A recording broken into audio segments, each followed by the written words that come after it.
the most important thing that for parents in order to help their children is to first accept the diagnosis that is given to the child.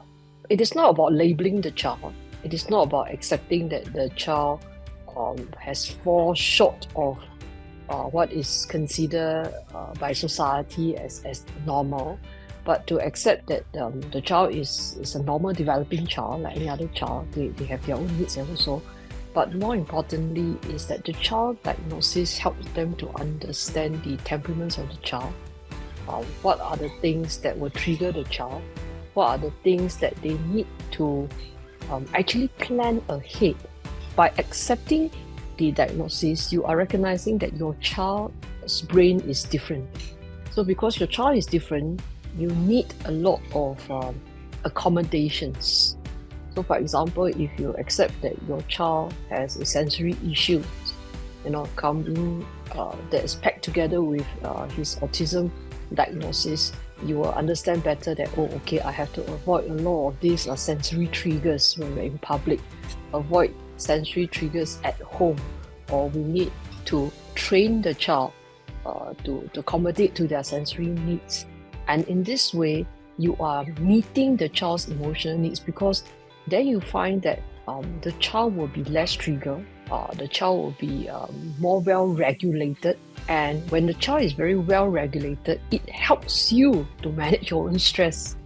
Otherwise, every now and then if your child melts down, or because your child is overwhelmed and your child is easily triggered and you don't know what's going on, you don't understand the language your child is talking, because every behavior serves a function, and you think that, my child is being difficult, or why is my child so hard to manage, your personal stress level will increase definitely, because you will start to feel that, I'm inadequate as a parent.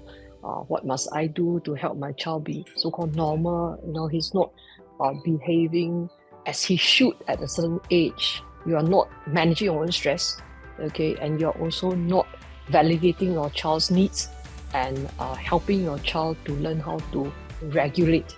So that is when the child is younger. Then as the child grows older, if you can help the child to understand his own triggers and what actually affects him, it also makes it easier for the child to learn how to self-advocate and self-regulate, so that the child will not think that, I don't understand why I behave in this way.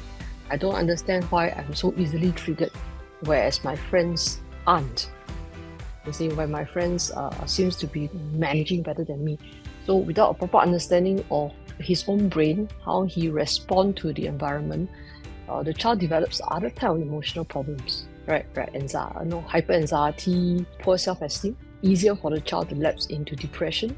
Either he has some emotional issues, he has some mental health issues, or that he's just not as good as his friend. I think the byword that we use these days is different but not lesser. So it's accepting the differences and learning how to self-advocate and to cope with the challenges in our life.